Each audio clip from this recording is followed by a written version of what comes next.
buying Lunchables. A lot of people buying Lunchables. And you know what? We thought Lunchables, we can better that. We can make a better product that people can also afford and be happy to give to their kids. I would be less offended if my mother handed me adoption papers over that sad excuse of a pizza. This is the exact equivalent of consuming that holographic meatloaf from SpongeBob. No nutritional value. You'd be better off licking pebbles off the sidewalk than eating this monstrosity. All right, welcome back, ladies and ladies with dicks. Everybody watching is probably familiar with the Lunchable spin-off that's being operated by Mr. Beast, Logan Paul, and KSI called Lunch Lay because they wanted to turn what's already nourishing trash into enriched garbage. Don't get it twisted though. I'm going to say something that's going to have all the swords pointed at my neck, but I still be slamming Lunchables at the age of 20. Grew up with them and still eat them on occasion. Whenever them 2 a.m. munchies hit, or when I don't feel like making nothing, they come in clutch. However, it doesn't take an expert to see how overall unhealthy they are for you. I mean, name one athlete that ever came out and said they fuel up before the big game with Lunchables? Absolutely zero. Because if they did, they would probably violently themselves before halftime. It's a widespread fact that it's all made up of processed junk, and something you shouldn't consume on a regular basis. But that's when this trifling trio of YouTubers banded together to give us something we never asked or waited for. Being the spin-off Lunch, and saying spin-off is honestly a generous term, because it's pretty much a carbon clone of Lunchables. They replicated that all the way down to a science. You could have at least tried to make it more different. The only thing I see just by peeping the cover is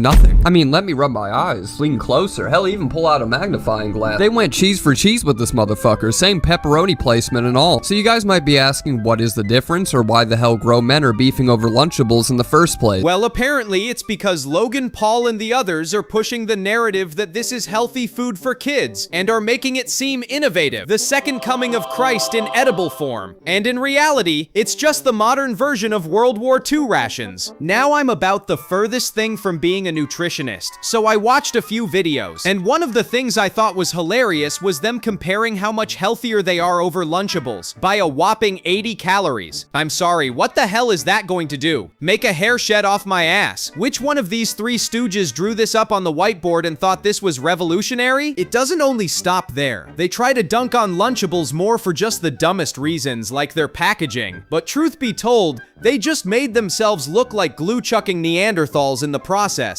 First off, we have Lunchly's flavorful combos versus Lunchables' standard picks. Yeah, what an endless spiral of combinations y'all have here when you stole every single meal idea and replaced it with your Tutti Frutti Gatorade. But we can't forget Lunchly's bold packaging. That is out of this world compared to the bland, boring brands. Because that's what we should be focusing on, instead of the actual food. And just when you thought your eyes would be sealed shut from cringing so hard, it gets even worse. A standout feature from Lunchly, apparently, is their big gestures, while the leading brand just only has mid-moments. What the fuck does that even mean? What is a big gesture? More diabetes? This has to be why Chinese people look at Americans so weird when they get Mandarin tattoos. The whole time what you thought was meaningful turns out to be some gibberish broken English like this that absolutely hurt to listen to. For the release, all the guys came out with a public statement about how they wanted this brand to impact the next generations of kids and change lunchtime forever. No, I wish I wasn't making this up. They want every cafeteria table to look like a Sheen factory with their boxes all over the table. Logan Paul even added his own input, and honestly, after reading, I really do feel heavily gestured to walk into a Japanese forest with a rope. Lastly, KSI said something more artificial than the food he's selling, but he's the main topic of this video, and for good reason, because I think he embarrassed himself the most. After this product was released, it was obviously faced with major backlash from huge creators to everyday people alike. One of the creators being the founding father of YouTube, Dan TDM. He awoke out of his eternal slumber to even say something, because that's how much of a soulless cash grab Lunchly obviously was. They want you to get fat while their pockets get fatter. All they did was scrape a sugar cube off and called it a better choice when both options are just straight up cheeks for you. So Dan started this 1,000-year war off by saying, "What happened to the YouTubers, man? I cannot say anything anymore. This is selling stuff for the sake of making money. Simple. How does this benefit their fans? This is selling crap to kids who don't know better than to trust the people who are selling it to them. Do better." Not really too much else to say when he said what majority of the people were thinking, but this is where the main antagonist, KSI, finally enters the picture. Logan and Jimmy were pretty quiet after Lunchly's launch. You know, they might have responded to a couple claims. Post-editing, it turns out Logan Paul also made a response video pretty much sucking the skin right off of KSI's meat. I'm sure the aftermath looked like a caterpillar shedding from his cocoon. KSI, on the other hand, started to go on a feral rampage on Twitter and honestly had by far the worst response out of all of them, causing his videos to be double with dislikes over likes. KSI replied directly to Dan himself with a picture of his toys and figures, calling it crap, when he sells the exact same type of figures from the exact same company. So already off to just a glue-gulping start, thinking junk food and collectible item are somehow comparable. Just a very stupid argument to even try to make, because a few little minifigures isn't going to impact a kid's health. Your horrible food options you're marketing towards them gladly will. And KSI decided to double down on his stupidity by making a follow-up about how Dan sponsored a candy company in a video to his young audience, so he's the next Willy Wonka. Now, there's a lot of things to unpack here that make KSI look flat out mentally challenged. A great start would be the video from Dan he tried to use as a giant gotcha moment. Even with that video being 9 years ago, the actual candy shown in it was only a one-time sponsor deal. You know what? Since we're relishing on old times, let's see what your business partner Logan was up to 9 years ago. Oh, that's right. I don't know about you, but I feel like taking up on a sponsor once has significantly less involvement than being the owner of the company that's actively lying about how their mystery meat they scrape off the side of an Arby's dumpster is healthy for the youth. Dan in that video didn't say one thing about candy or processed junk being healthy because the concept of it is just redundant. To start making healthier food, you should try starting with real fucking food. Hell, I'm sure if Chris was still in the picture, they would have their own edition of Tyson Nuggets where instead of dinos, every piece is just hentai. Logan Paul also responded trying to sound like he deserves a Nobel Peace Prize for making a shitty turkey stack for big backs out there. I want everybody to keep in mind, Dan only said this one tweet. He's been radio silent ever since. It's like Dan struck the fear of God into him because all this man said was one sentence and now KSI won't stop talking. The Lunchly commercial by Mr. Beast, Logan Paul, and KSI tried to modernize Lunchables, but ended up as a confusing, cringe-filled ad. With forced dialogue, awkward editing, and painful sound design, it became more of a meme than a marketing success, leaving viewers wondering what the hell they just watched.